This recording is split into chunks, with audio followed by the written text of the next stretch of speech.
1 Jean 3, 1 à 10, il est écrit: voyez quel amour le Père nous a témoigné pour que nous soyons appelés enfants de Dieu. Nous sommes appelés qui? Qui est enfant de Dieu ici? Tu l'es quand même par la foi ou bien tu l'es effectivement? Qui est enfant de Dieu ici? Hein? On dit quoi? Voyez quel amour le Père nous a témoigné pour que nous soyons appelés enfants de Dieu. Continuons la lecture. Et nous le sommes. Si le monde ne nous connaît pas, c'est qu'il ne l'a pas connu.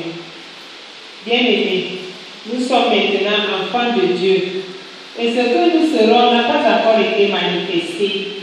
Mais nous savons que lorsque cela sera manifesté, nous serons semblables à lui, parce que nous le verrons tel qu'il est. Quiconque a cette espérance en lui se purifie comme lui-même est pur. Vous avez compris? Quelle espérance? L'espérance de voir Dieu face à face et d'être conforme à lui. Quand tu as cette espérance, quel est ton comportement? Quel est ton comportement?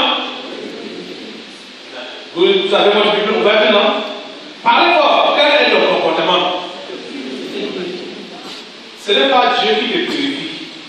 Ce n'est pas Jésus. Ce n'est pas cet esprit. C'est toi-même qui te purifie. Ça veut dire que tu décides de t'acheter. Vous voyez que ça rejoint ce que Jésus a dit. Heureux ceux qui ont le cœur pur, car ils verront Dieu. Jean dit ici que nous avons l'espoir de le voir face à face. À cause de cette espérance-là, nous nous purifions nous-mêmes. Nous nous lavons nous-mêmes. Hein? Vous comprenez?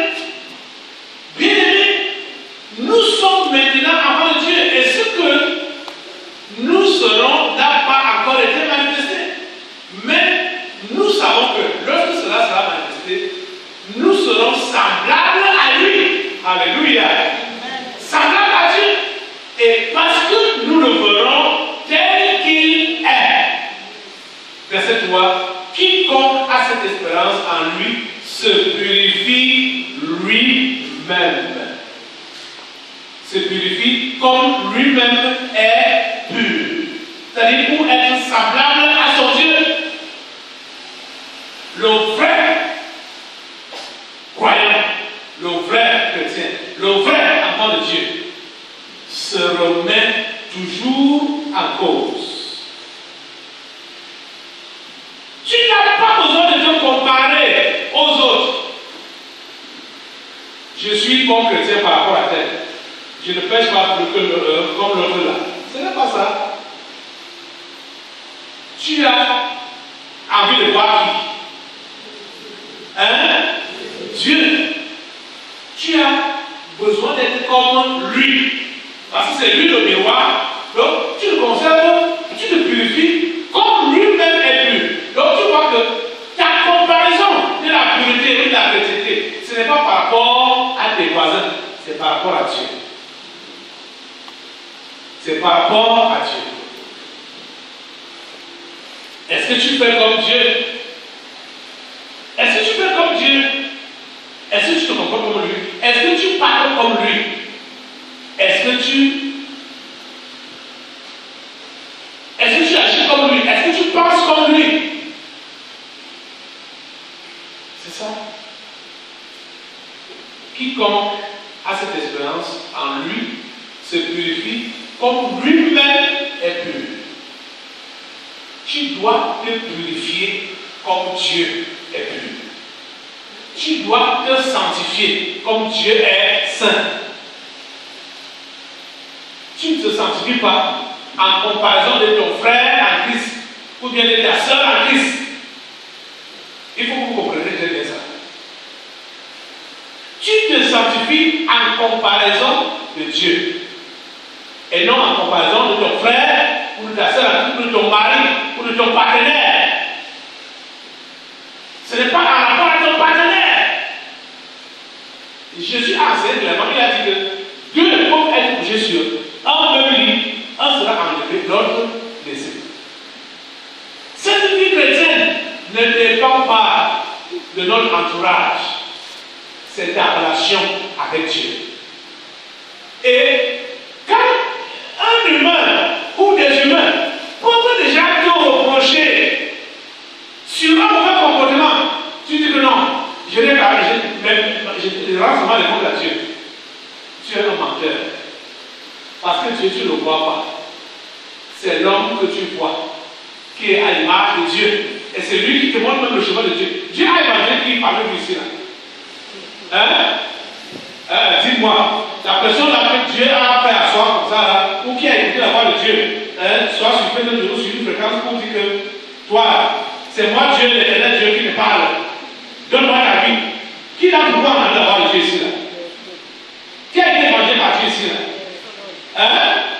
Mais c'est les hommes qui nous ont parlé, non? De la part de Dieu, non? Souvent, quand il s'agit donc de correction ou de réprimande, il dit non, moi je vais te compte à Dieu. Là, tu n'écoutes plus quelqu'un, tu n'écoutes plus un homme, tu as des comptes à Dieu. Tu vois, ça c'est l'égarement. Dieu n'était pas la personne qui t'a parlé, qui t'a fait connaître ce milieu, cette église. C'est un homme qui t'a fait connaître ici là. C'est un homme que tu as écouté pour venir ici là. Quand tu ne l'écoutes plus, ça veut dire que tu n'écoutes plus Dieu. Tu comprends ça? C'est clair. C'est clair. Faire le spirituel. Le diable, c'est qui te l'a gagné. Dès que la rébellion est dans ton cœur, comme l'homme que Dieu a établi, ou comme tes frères et sœurs, les autres membres de l'église qui peuvent te parler, te conseiller. Toi, tu vas te comparer. Tu vas te comparer. Je suis mieux que tel, je suis mieux que tel. Les autres aussi. Non. La Bible dit que nous devons nous purifier comme Dieu lui-même est pur. On n'a pas dit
ne vous appelle plus serviteur, parce que le serviteur ne sait pas ce que fait son maître. Mais je vous ai appelé ami, parce que je vous ai fait connaître tout ce que j'ai appris de mon Père. Ce n'est pas vous qui m'avez choisi, mais moi je vous ai choisi et je vous ai établi afin que vous alliez et que vous portiez du fruit et que votre fruit demeure, afin que ce que vous demanderez au Père en mon nom, il vous le donne. Ce que je vous commande, c'est de vous aimer les uns les autres.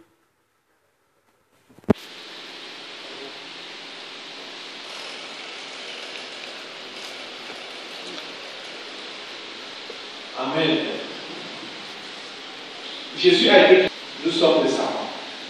Il est la tige, nous sommes des branches. Et il nous demande de demeurer en lui. Et demeurer en lui, c'est de demeurer dans sa parole. Pour que nous puissions porter du fruit. Pour que nous puissions avoir même la vie. Sans Jésus, on ne peut rien faire. Sans lui, nous ne sommes rien. Nous ne sommes rien. Vous avez compris? Sans Jésus, nous ne sommes rien. Absolument rien. Si vous demeurez en moi et que mes paroles demeurent en vous, demandez ce que vous voudrez et cela vous sera accordé. Je suis le cep, vous êtes les serments. Celui qui demeure en moi et en qui je demeure porte beaucoup de fruits, car sans moi, vous ne pouvez rien faire. Jésus demeure en nous, nous demeurons en lui. Cela nous permet de porter beaucoup de fruits.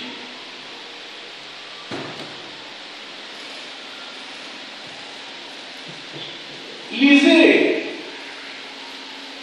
1 Pierre.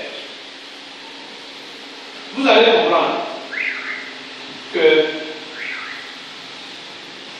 ce qui ranime la nature de Dieu en nous, Pierre, Jacques, c'est sa parole. Si tu n'es pas dans la parole, concernant la parole de Dieu, sa nature ne peut pas s'imprégner en toi. Sa nature ne peut pas s'imprégner en toi. C'est ça que je dis ici de demeurer. Et quand on parle de la parole, avoir la parole, s'imprégner dans la parole, ce n'est pas ce que tu mets dans ta tête. Que tel verset dit ceci, tel verset dit cela. C'est ce que tu appliques dans ton comportement de tous les jours.